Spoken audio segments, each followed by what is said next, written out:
So oxygen systems are covered in ATA Chapter 35. They're broken out separate, even though they kind of play into it. So ATA 35, that's where you're going to see the system components and airframe parts and all that. What's ATA 12? What do I have for ATA 12 here? ATA 12 applies to a lot of different things, not just oxygen, by the way. You know what 12 is? You'll get very familiar with it working around airplanes. Servicing. ATA 12 is servicing. Who had the answer? And you passed it down telephone to, come on. Well, at least it didn't get, totally changed by the time it made it down telephone, right? Say servicing and it comes out as stumbling or something. Okay, so we've got three kind of different oxygen systems that we have to maintain on transport aircraft. If you're working cargo, you eliminate one of them in a way, but many of your cargo aircraft still have a small passenger ability, ability to carry passengers, so oxygen still plays a part, although in that case, a lot of times they'll just use portable bottles. But the crew, passengers, and then portable systems.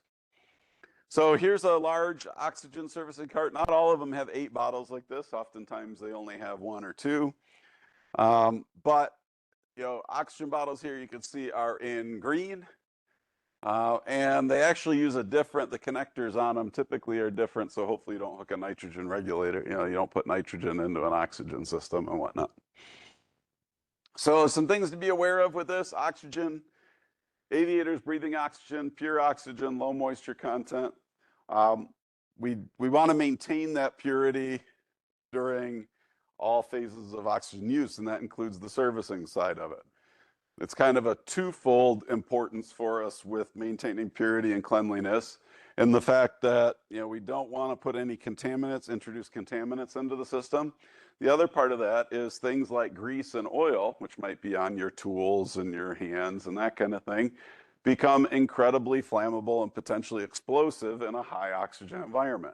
So if you're working around oxygen and your tools aren't clean, it has a higher risk of catching fire, creating a rather intense fire. So just make sure your tools are wiped down in that before you do it. You don't necessarily have to have dedicated, I never had dedicated wrenches for oxygen servicing or anything like that, but I would just make sure, typically good practice is when you get done using your tools, you wipe them down before you put them in the toolbox. So hopefully next time you take them out, they're nice and clean. But making sure you have clean tools and that kind of thing. Storage, there's 3 main storage ways we do this. Pressurized gas, so that's these cylinders here. The other one is we can store oxygen chemically, so a chemical reaction that releases oxygen. And then the third one is liquid. In the civilian world, you really won't see liquid. Liquid is mainly a military thing. Do you guys work with liquid at all? Do you have locks? Yeah? Huh?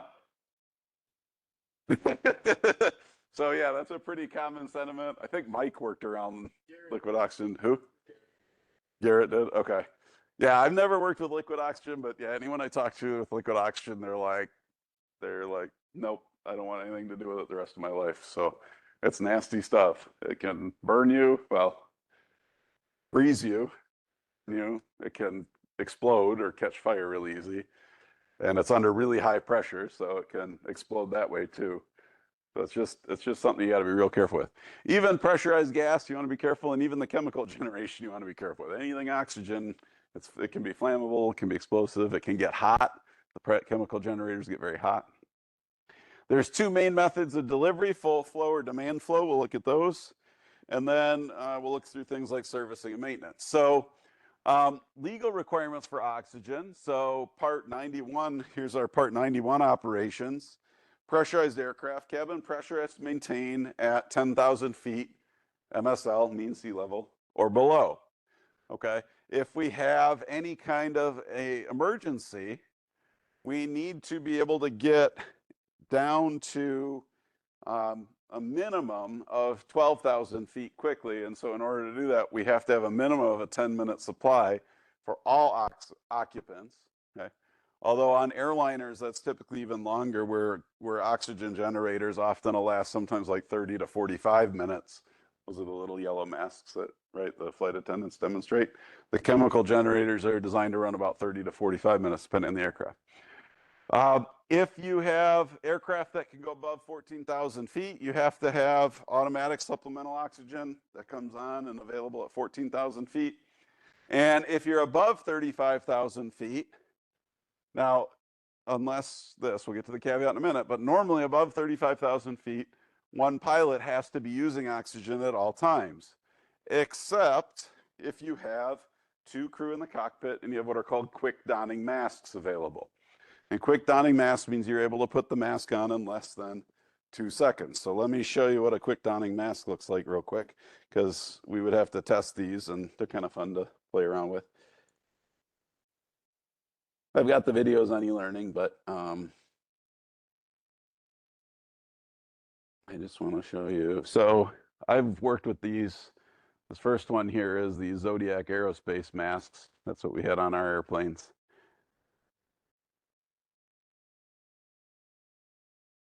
There's the full screen button.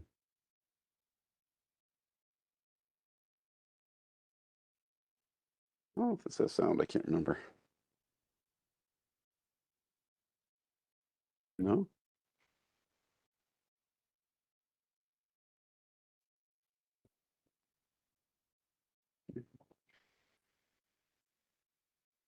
So again, those just some examples, the different types. So stored gas is going to be in cylinders. These are, like this is an aluminum cylinder wrapped with fiberglass, okay, for strength. They're pressurized. We would typically pressurize them somewhere around 1850 PSI, plus or minus a little bit for temperature changes, okay. Chemical, there's your chemical oxygen generator. So what you have here is a chemical cartridge, a candle. Here are these little nubbies on the end here. There's 3 of them. You can hook up 3 oxygen masks right here. Those are the tube with the bag may not inflate and the yellow mask to put on, make sure you put on yours before assisting others, right? I used to have the whole flight when I flew every other week, the whole flight attendant spiel was you'd be laying in bed and you're like, make sure you don your mask before assisting others. And then this pin at the other end, that's basically a firing pin. So the first step, the flight attendant always tells you, grab the mask, pull down to start the flow of oxygen. What it is, each of those masks has a little piece of string going up tied to this pin. When you pull the mask down, it pulls the pin. That shoots a little firing pin in there and ignites the chemical reaction that produces oxygen. Okay. Once it's turned on, you can't stop it. So the thing burns out. They have to be physically replaced.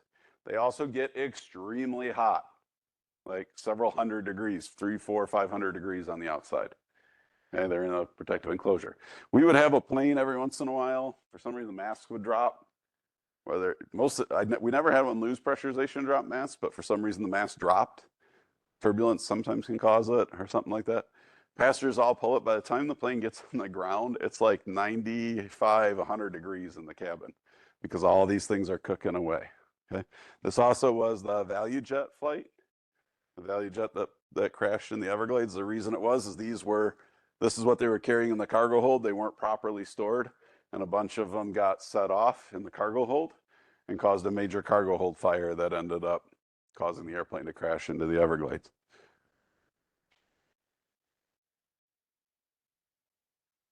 They were maintenance ones. They were in a box altogether. They weren't supposed to be shipped in a cargo hold.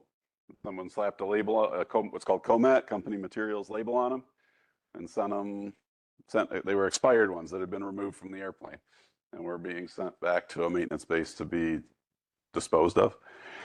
Here's a liquid oxygen container. See cylinder in nature. Again, as we've all heard, if you can avoid working on it, avoid working on it. I said, I think Mike's got some stories of doing this, some like big heavy gloves and all kinds of protective gear. That's that. Aviator breathing oxygen is a pure oxygen, very, very low moisture content. We don't want it freezing up. And we're going to have 2 types, yellow, low pressures in small airplanes. Green is what you're going to see high pressure in most larger aircraft. And there's different bottles, different Department of Transportation ratings, depending on the material, what they're rated to. And then you've got various hydrostatic and service life. Bottles I was working on were 3AL. That's what most are in industry now, aluminum, with a rated pressure of up to 22. Now, we were only usually servicing them in the 1850 range. But we did have to remove them from the aircraft every so often for a hydrostatic test. But the nice part is they have an unlimited service life as long as they don't fail the hydrostatic. They're what?